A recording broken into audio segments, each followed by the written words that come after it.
I used to think being rich meant flying first class, wearing watches that cost more than my rent, and owning a kitchen so big it echoed. But then something strange happened. A friend of mine, someone I assumed was just getting by, casually mentioned he was paying off his house in cash. No mortgage, no debt, no flex, just quiet, confident freedom. Meanwhile, I was over here with a credit card balance pretending I was building my personal brand. That conversation hit different. Because here was someone living simply, shopping secondhand, driving an old car, yet secretly stacking more wealth than people twice his age. And he wasn't the only one. The more I paid attention, the more I saw it, a quiet army of people trading excess for autonomy. Choosing frugality, not out of need, but out of power. That's when I realized frugal is the new rich. And I was late to the party. So what changed? Why are people with money suddenly living like they don't have any? Let's talk about it. I'll be honest, for most of my life, I thought frugality was just a fancy word for being cheap. Like clipping coupons, reusing tea bags, and living in constant no thanks, I'm broke mode. That was my mental image. But then I started digging deeper. And what I found completely flipped the script. Did you know Warren Buffett, one of the richest people on earth, still lives in the same modest Nebraska house he bought in 1958? No mansion, no mega yacht, just a man who prefers Coca-Cola and value meals over caviar. Or Ingvar Kamprad, the founder of IKEA, billionaire, drove a 20-year-old Volvo, flew economy, even ate at IKEA's cafeteria. This wasn't about saving money, it was a mindset, a discipline, a rejection of waste. And suddenly, I started seeing a pattern. It's not that rich people become frugal. It's often that frugal people become rich. Because they master the art of living well below their means, investing the difference, and avoiding the traps that keep most of us broke. Frugality isn't about scarcity. It's about control. It's not living with less, it's living without dependence. And that blew my mind. The spark? Why frugal living is trending again right now. A few years ago, I wouldn't have been caught dead Googling how to save money on groceries. But then the world flipped. Like many of us, I came out of the 2020 pandemic with more questions than answers. What's actually essential? Why was I spending so much on things that didn't even make me happy? And most importantly, what does rich even mean anymore? At the same time, prices were exploding. Rent, groceries, streaming subscriptions. Even eggs had an ego. I watched people with decent incomes start budgeting like college students again, not because they were struggling, but because they were tired of being trapped in a system built on overspending. I started seeing it everywhere. On TikTok, creators were going viral not for flaunting wealth, but for living smart. A woman broke down how she fed her family of 4 on $75 a week.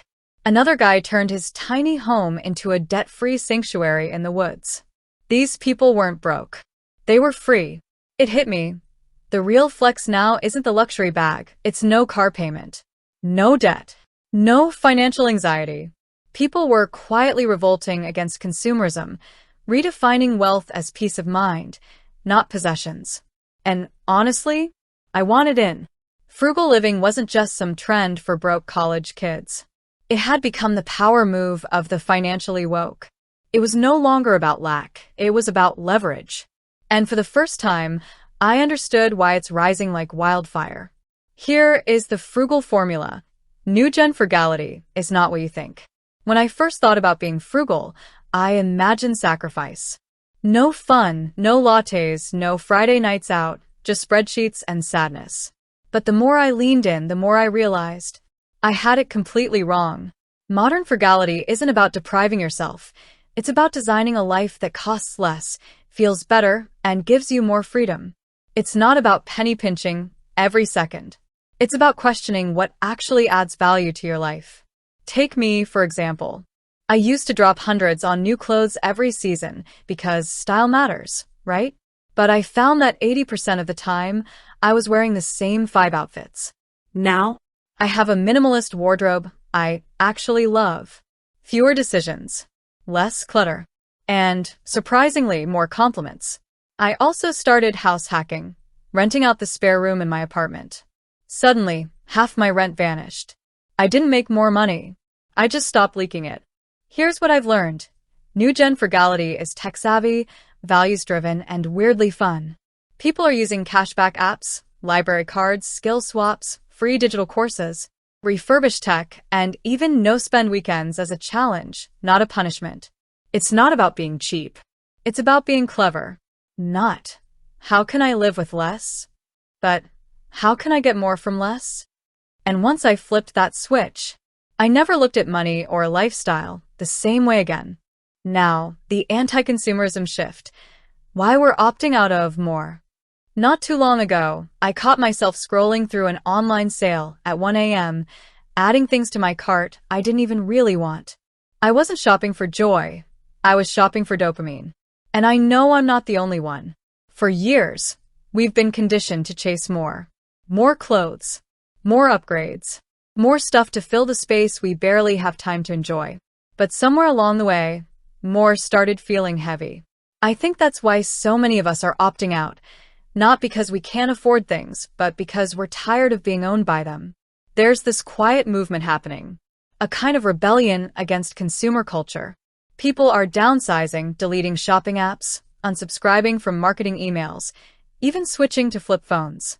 Not because they're broke, but because they're done being sold to 24/7. I've personally started asking one powerful question before I buy anything now. Will this simplify my life or complicate it? Most times, the answer is humbling. What I've come to realize is this. Every item we buy comes with a hidden cost, not just in dollars, but in time, energy, and mental space. And for a growing number of us, enough is finally, well, enough. Frugality, in this way, isn't just smart. It's defiant. There's also the hidden upsides of frugal living no one talks about. I thought going frugal meant cutting back on joy. But what no one told me, and what I had to discover the hard way, is that frugal living often adds more joy than it takes away. Once I stopped chasing every new thing and started simplifying my spending, I noticed something weird. I felt lighter, less overwhelmed, less anxious about bills, unexpected repairs, or surprise expenses. I wasn't waiting for payday to breathe. Even my sleep improved, probably because my brain finally got a break from doing mental gymnastics over money. Frugality also gave me back something I didn't expect. Time. Time I used to waste shopping, comparing, returning, managing subscriptions, or stressing about how to afford things.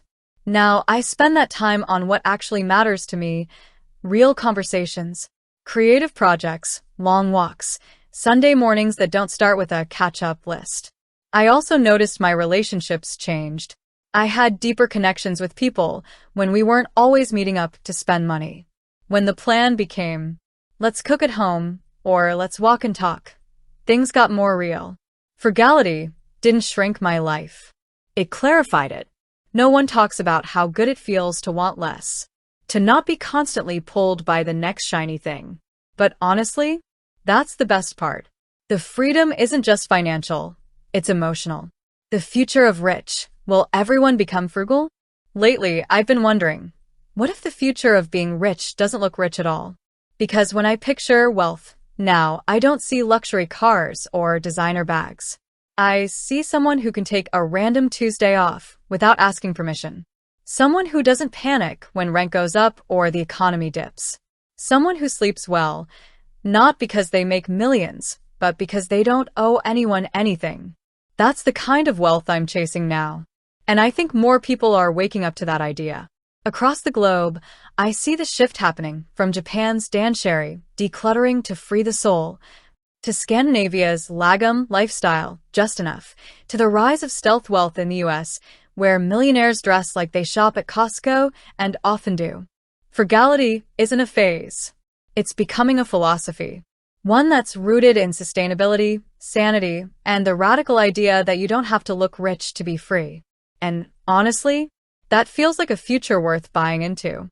If you told me a few years ago that I'd get excited about budgeting, secondhand finds, or saying no to things I used to crave, I would have laughed. But here I am. Frugal living didn't just change my bank account, it changed my brain. It helped me stop chasing and start choosing.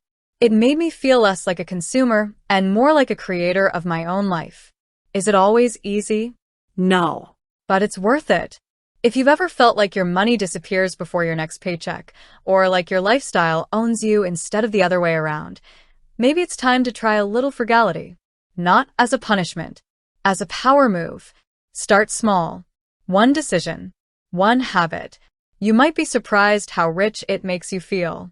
If this video made you think differently about money, hit that like button so the algorithm knows to show it to more people. Drop a comment.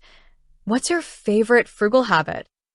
Or, would you ever try a no-spend weekend? And don't forget to subscribe because we're diving deeper into how to build a life of real freedom, one smart decision at a time. Because frugal isn't boring. Frugal is bold. Frugal is smart. Frugal is the new rich.